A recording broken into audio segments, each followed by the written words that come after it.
జై ఇన్సాన్, జై సంవిధాన్. ఈ మాటలు తప్పనిసరిగా అనాల్సిన అవసరం ఇప్పుడు ఏర్పడింది. ఎందుకంటే మనిషిని మనిషి గౌరవించటం లేదు. రాజ్యాంగం రాసుకున్నాం కానీ దాన్ని అడగదొక్కి పెడుతున్నారు. అందువల్ల ప్రతి క్షణం మనం ఇన్సాన్ను, సంవిధాన్ను గుర్తు చేసుకోవాల్సిన అవసరం ఇప్పుడు వచ్చింది. నాకు ఈరోజు చాలా సంతృప్తిగా ఉంది. ఇంతమంది పెద్దల సమక్షంలో మాట్లాడాల్సిన అవకాశం నాకు దొరికింది. మీ అందరికీ తెలియని కొత్త విషయాలు నేనేదో చెప్తానని అనుకోవటం లేదు. అట్లాగే చిన్నపిల్లలు ఉన్నారు, టీనేజ్ పిల్లలు, యువతులు ఉన్నారు. రెండు రకాల ప్రేక్షకులు నా ముందు ఉన్నారు. పెద్దవాళ్ళు ఉన్నారు, పిల్లలు ఉన్నారు. అయితే ఇక్కడ వైజ్ఞానిక దృక్పథం గురించి కొన్ని విషయాలు సమీక్షించుకుందాము. అంతేగాని నేను ఏ పార్టీనో ఏ అధికారంలో ఉన్న వాళ్ళనో విమర్శించాలని నాకు లేదు. ఒక సైన్స్ విద్యార్థిగా, పరిశోధకుడిగా, అలాగే సాహితీవేత్తగా నా ఆలోచనలు మీతో పంచుకోవడానికి ప్రయత్నిస్తాను. వైజ్ఞానిక దృక్పథం అంటే ఏమిటి అసలు? దృక్పథం అంటే మనకు తెలుసు కదా, మన ఆలోచన ధోరణి. వైజ్ఞానికంగా అది ఉండాల్సిన అవసరం ఎందుకు వచ్చింది అంటే సైన్స్ లేనిది మనం ఈ ఆధునిక ప్రపంచంలో అసలు బతకలేము. ప్రపంచమే ఒక వైజ్ఞానిక కల్పన. ఈరోజు మీరు చూస్తున్నారు, మీ పైన లైట్ వెలుగుతుంది, అది వైజ్ఞానిక కల్పన, సైన్స్ ఇచ్చింది. నేను మైక్లో మాట్లాడుతున్నాను, అది సైన్స్ ఇచ్చింది. ఆ మిత్రుడు అక్కడ కెమెరా పెట్టి ఫోటో తీస్తున్నాడు, అది సైన్స్ ఇచ్చిందే. అసలు సైన్స్ కాంతి ఏది? మీరు ఒక్క నిమిషం ఆలోచించండి. ఆ ప్లాస్టిక్ కుర్చీ సైన్సే కదా. అందువల్ల నేను అనేది ఏమిటంటే సైన్స్ను పక్కన పెట్టి ఇంకా వేటినో మేము హైలైట్ చేస్తాము అంటే కుదరదు. మనిషిని పక్కన పెట్టి ఏదో అతీత శక్తి ఉంది, దానికి మేము పెద్ద పీట వేస్తాము, దాన్నే మేము ఆరాధిస్తాము, దాన్నే పూజిస్తూ కూర్చుంటాము అంటే అది కుదరదు. మనిషే కేంద్రం. ఆది మానవుడి దగ్గర నుండి ఈ 21వ శతాబ్దం దాకా ఒక్కొక్కటిగా మనిషి తన అవగాహన పెంచుకుంటూ, కొత్త విషయాలు తెలుసుకుంటూ, పరిశోధించుకుంటూ, కొత్త సాంకేతిక పరికరాలు ఏర్పరుచుకుంటూ ఇక్కడి దాకా వచ్చాం మనం. ఇంకా ముందుకు కూడా పోవాల్సి ఉంది. అయితే ఈ ప్రయాణంలో మనకు ఏ అతీత శక్తి ఎక్కడ ఎప్పుడు ఉపయోగపడలేదు, అది మాత్రం ఖచ్చితంగా మనం అర్థం చేసుకోవాలి. కొన్ని విషయాలు నేను నిర్మోహమాటంగా చెప్పదలుచుకున్నాను. అభ్యుదయవాదులము అని భుజాలు ఎగరేస్తూ తిరుగుతుంటారు. వాడి దగ్గర ఆ ప్రోగ్రెసివ్ థాటే ఉండదు. అభ్యుదయవాదుల్లో నేను ఒక సభ్యుణ్ణి అని తిరిగితే ఎట్లా? లాభం లేదు. హేతువాదులము అని తిరుగుతుంటారు. అది కనిపించాలి ఆయన జీవన విధానంలో, కనబడదు. విప్లవము అంటారు. ఆ విప్లవం వాడి మాటల్లో, చేతల్లో, జీవితంలో ఎక్కడ కనబడదు. నేను అనేది ఎందుకు చెప్తున్నానంటే ఉట్టి లేబుల్ వేసుకొని తిరిగితే లాభం లేదు. నిజంగా, నిజాయితీగా, నిబద్ధతతోటి నువ్వు సమాజానికి పనికొచ్చే పనులు చేస్తూ ఉంటే నీకు ఏ లేబుల్ అక్కర్లేదు. నీ పని నువ్వు నిరంతరంగా, నిరభ్యంతరంగా కొనసాగించవచ్చు కదా.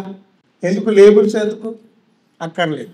ఇప్పుడు ఏమవుతుంది, ఆ లేబుల్ చూపెట్టి మనల్ని భయపెడుతున్నారు. ఇది మా గుర్తు, మనం భయపడాలి. భయపడకపోతే భయపెడతారు, లేకుంటే దాడులు చేస్తారు, లేకపోతే చంపేస్తారు. మీ అందరికీ తెలుసు. ప్రశ్నను బలపరిచిన వాళ్ళందరినీ ఈ సమాజంలో, ఈ దేశంలో చంపేస్తున్నారా లేదా? ఎంతమంది రచయితలు, ఎంతమంది ప్రొఫెసర్లు, ఎంతమంది నీతికి నిజాయితీకి నిలబడ్డ వాళ్ళు జైలు పాలయ్యారు మీకు తెలుసు కదా. ఇంకా నేను మళ్ళీ పేర్లు అవే చెప్పి విసిగించదలుచుకోలేదు, అందరికీ తెలిసిన విషయాలే. నేను ఒక హింట్ ఇస్తున్నాను అంతే. ఇలాంటి క్లిష్ట పరిస్థితుల్లో మనం వైజ్ఞానిక స్పృహను, వైజ్ఞానిక దృక్పథాన్ని పెంచుకోవాల్సిన అవసరం ఉందా లేదా? మనకు మనమే ప్రశ్నించుకుందాం. ప్రపంచంలో ఎక్కడా లేనిది దిగంబరంగా కోట్ల మంది కుంభమేళా పేరుతోటి అక్కడ జాతర చేస్తున్నారట. 21వ శతాబ్దంలో ఇంత నాగరికంగా అభివృద్ధి చెందిన కాలంలో అట్లా దిగంబరంగా తిరగాల్సిన అవసరం ఉందా? ప్రభుత్వాలు ఏం చేస్తున్నాయి? అనాగరికతను అరికట్టాల్సిన పని వాటికి లేదా? దానికి తోడు వాళ్ళ మధ్యలో బట్టలన్నీ వాడు మామూలుగానేమో కొన్ని కోట్ల విలువైన సూట్ వేసుకొని తిరుగుతాడు. అక్కడ స్నానానికి పోయినప్పుడు మొత్తం వదిలేసి వాళ్ళతో పాటు వీడు కూడా మునుగుతున్నాడు. వాడికి వీడికి తేడా లేదు. అవునా? మీరు ఆలోచించండి.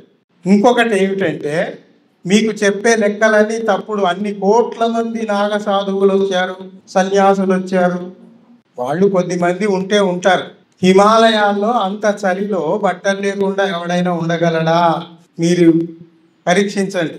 ఇంత దూరంలో ఉన్న కొద్దిపాటి చలికే మనము జర్కిన్లు, కోట్లు, శాలువాలు అన్నీ ఉపయోగిస్తున్నాము. నాకు మహత్తు ఉంది, నేను ఇది చేయగలను, మీరు అన్నీ చేయగలరు, అతీత శక్తులు ఉన్నాయి, ఒప్పుకుంటామండి. కానీ సమాజానికి మీరు చేసిన మేలు ఏమిటి? సన్యాసులు కానీ, బాబాలు కానీ, స్వామీజీలు కానీ, వీళ్ళు ఎవరైతే ఉన్నారో మా దగ్గర అతీత శక్తులు ఉన్నాయని చెప్పుకునేవాళ్ళు, సమాజానికి ఉపయోగపడే చిన్న పని ఏమైనా చేశారా?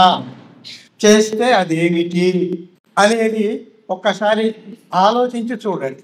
మీకు ఒక తమాషా విషయం చెప్తారు. అరబ్ దేశాల వాళ్ళు భారతదేశం నుంచి ఆవు పేడను కొన్ని టన్నులు, వేల టన్నుల ఆవు పేడను వాళ్ళు కొనుగోలు చేస్తున్నారు. వాళ్ళకేం అవసరం వచ్చింది ఇది అంటే, అక్కడ ఖర్జూరపు చెట్లు పెరుగుతాయి కదా, ఆ ఖర్జూరపు చెట్లకు ఎరువుగా వేసుకోవడానికి ఇక్కడి నుంచి ఆవు పేడను తీసుకుపోతున్నారు. నాకు ఒక అనుమానం వచ్చింది. ఏమిటి అంటే, ఆవు పేడ తినేవాళ్ళు ఇక్కడ చాలా మంది ఉన్నారు కదా. ఇప్పుడు ఆవు పేడ తిని ఆవు మూత్రం తాగాలి అని వాళ్ళు చేస్తున్నారు, జనాలకు చెబుతున్నారు. వాళ్ళ నోళ్ళు కొడుతున్నారు కదా మీరు. వాళ్ళు ఏం తింటారు రేపటి నుంచి? మీరు ఇంత పేడ మీరు ఎక్స్పోర్ట్ చేస్తే మరి ఇక్కడి వాళ్ళకి ఏంటి? వీళ్ళ కడుపులు కొట్టి మీరు ఎక్స్పోర్ట్ చేయాల్సిన అవసరం ఉందా? ఒక్కసారి ఆలోచించండి. చాలా ప్రాథమికమైన విషయం చెప్తా నేను. ఆవు ఈనింది, ఆవు దూడ ఈనింది. ఆవు దూడ ఏం చేస్తుంది? అటు ఇటు తిరుగుతుంది, తల్లి చుట్టూ తిరుగుతుంది. తిరిగి అది పొదుగు దగ్గరికి పోయి పాలు తాగుతుందా? ఆవు వెనక్కి వెళ్ళి మూత్రం తాగుతుందా? మీరు ఒక్కసారి ఆలోచించండి. పాలే తాగుతుంది కదా. అంటే అప్పుడే పుట్టిన ఆవు దూడకు ఉన్న వైజ్ఞానిక స్పృహ ఈ పెద్ద పెద్ద వాళ్ళకి లేదా అని నాకు అనుమానం వస్తుంది. నా అనుమానం అది అప్పుడే పుట్టింది, దానికి ఏమి తెలియదు, ఇంకా మెదడు ఇంకా వికసించలేదు, అది చక్కగా పోయి పాలే తాగుతుంది కానీ మూత్రం తాగట్లేదు. అదే వైజ్ఞానిక స్పృహ, వైజ్ఞానిక దృక్పథం, వైజ్ఞానిక దృష్టికోణం అంటే అదే. అప్పుడే పుట్టిన దానికి అంత ఉంది. మరి పుట్టి మరి ఇన్ని వేల జీవ పరిణామంలో మనిషి మెదడు వికసించి ఈ స్థాయికి వచ్చిన తర్వాత, ఇంత తెలివితేటలతో పెరిగిన తర్వాత మనం ఆవు పేడ తిందాము, ఆవు మూత్రం తాగుదాము అని ప్రచారం చేయడంలో వైజ్ఞానిక దృష్టికోణం ఉన్నదా లేదా? దయచేసి పిల్లలు మీరు ఆలోచించండి. చిన్న విషయం చెప్పానే, నేను కాంప్లికేటెడ్ విషయాన్ని చెప్పట్లేదు. సరే, నేను ఒక చిన్న అనుభవం మీతో పంచుకుంటాను. తిరుపతిలో భాషా బ్రహ్మోత్సవాలని జరిగాయి. ఎప్పుడో 15 ఏళ్ల కింద. అది ఎవ్రీ ఇయర్ జరుగుతాయేమో. 15 ఏళ్ల కింద నాకు ఒక ఆహ్వానం వచ్చింది. తిరుపతి వాళ్ళు భాషా బ్రహ్మోత్సవాలని చేస్తారు, పెద్ద ఎత్తున చేస్తారు. కొన్ని వందల మంది పండితుల్ని, పురోహితుల్ని పిలిచి ఉపన్యాసాలు ఇప్పిస్తారు. వేటి మీద? వేదాల మీద, పురాణాల మీద చర్చలు జరుగుతాయి. అందులో మరి ఎవరు నా పేరు ఇచ్చారో ఏమో, దేవరాజు గారు మీరు వచ్చి ఇక్కడ సైన్స్ గురించి మాట్లాడాలి అని అన్నారు. ఇదేంటి, అందులో నేను ఎట్లా ఇమ్ముడుతాను? వాళ్ళు మాట్లాడేది పురాణాలు, నేనేమో సైన్స్ మాట్లాడమంటున్నారు, ఏం మాట్లాడతాను? సరే పిలిచారు కదా, నో అని చెప్పడం ఎందుకు అని వెళ్ళాను. వెళ్తే అక్కడ వేటూరి సుందరరామూర్తి అధ్యక్షత ఉన్నాడు. పెద్ద పెద్దవాళ్ళంతా ఉన్నారు దానికి సంబంధించిన వాళ్ళు, ఆ భాషా బ్రహ్మోత్సవాలకు సంబంధించి. నేనేం చెప్పానంటే, సైన్స్ గురించి సుదీర్ఘమైన ఉపన్యాసం నేను ఇవ్వను, కానీ ఈ తిరుపతికి వస్తున్న లక్షలాది కోట్లాది భక్తులు ఎవరైతే ఉన్నారో వారు బస్సులలో, రైళ్లలో, విమానాలలో ఎట్లాగైతే వస్తున్నారో వాళ్ళ రిజర్వేషన్స్ అన్నీ ఆన్లైన్లోనే జరుగుతున్నాయి కదా. ఆన్లైన్లో జరుగుతున్నాయంటే ఎట్లా జరుగుతున్నాయి? సైన్స్ వల్లనే జరుగుతున్నాయి. సైన్స్ వల్లనే కంప్యూటర్ వచ్చింది, సైన్స్ వల్లనే ఇంటర్నెట్ వచ్చింది, సైన్స్ వల్లనే మీరు మీ టికెట్లు బుక్ చేసుకొని తిరుపతికి వచ్చారా లేదా? వచ్చారు కదా. సైన్స్ అంటే అదే. మరి నిత్య జీవితంలో మనం అడుగు తీసి అడుగు వేయాలన్నా, ఊపిరి పీల్చి వదిలేయాలన్నా అంత సైన్సే. మీరు శ్వాసిస్తున్నారంటే అదొక సైన్స్ ప్రక్రియ, అవునా కదా? ఇట్లా కొన్ని విషయాలే నేను అక్కడ చెప్పా. ఇప్పుడు చివరికి ఏం చెప్పానంటే, ఇక్కడ ఉన్న ఈ శ్రీవారి వారికి సైన్స్ అవసరం ఉన్నది, సైన్స్కు శ్రీవారి అవసరం లేదు. ఇది నాకు తోచిన ఆలోచన నేను చెప్తున్నాను అని దిగిపోయాను. ఇంత గట్టిగా ఎట్లా చెప్పానంటే, పెద్ద పెద్ద శాస్త్రవేత్తలే, జీవితకాలం పరిశోధనలు చేసిన పెద్ద పెద్ద వాళ్ళే ఆ విషయం చెప్పారు.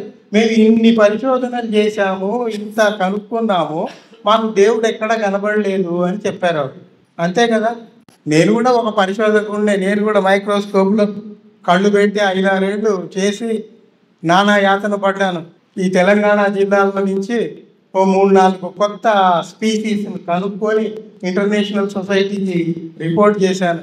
మరి నాకు కూడా ఎక్కడ కనబడలేదు. నేను అనేది ఏమిటంటే, ఇందాక చెప్పానే అభ్యుదయం అని, అభ్యుదయం లేకుండా బతకటం. కొన్ని సైన్స్ సంఘాలు కూడా ఉన్నాయి. ఈ సైన్స్ సంఘాలు ఎట్లా ఉన్నాయి అంటే, వాళ్ళు ఏం చెప్తారు, మేము దేవుడి గురించి మాట్లాడం, మేము మతం గురించి మాట్లాడం, సైన్స్ గురించే మాట్లాడతాం. అదేమిటి? ఇప్పుడు దేవుడు, మత విశ్వాసాలు అన్నీ అబద్ధాలు కదా. మీరు అబద్ధాల గురించి మాట్లాడకుండా పుట్టి సైన్సే మాట్లాడతాము, అదేమిటి? తప్పువది. మీరు నిజాలు జనాలకు చెప్పాలన్నప్పుడు, బాబు ఇగో ఇది అబద్ధము అని కూడా చెప్పాలి. ఇది అబద్ధము అని చెప్తే మీరు నిజం వైపు మీ దృష్టికోణం ఉన్నది అని అక్కడ అర్థం, అవునా? అట్లా మనకు అనేక రకాల కాంపోజిట్ కల్చర్లో ఉన్నాం. అయితే నేను ఇప్పుడు ఇక్కడ ఉన్న పిల్లలకు కానీ పెద్దలకు కానీ చెప్పేది ఏంటంటే, మనం నిజం వైపు ఉందామా అబద్ధం వైపు ఉందామా, రెండే విషయాలు. నిజం వైపు ఉందాము అంటే నిజాయితీగా ఉండాలి, నిజాన్ని నిక్కచ్చిగా చెబుతూనే ఉండాలి. అబ్బో అంత ధైర్యం మాకు లేదు అంటే నోరు మూసుకొని కూర్చోండి, అంతేగాని అబద్ధాలు ప్రచారం చేయకండి. అది చాలా ప్రమాదం.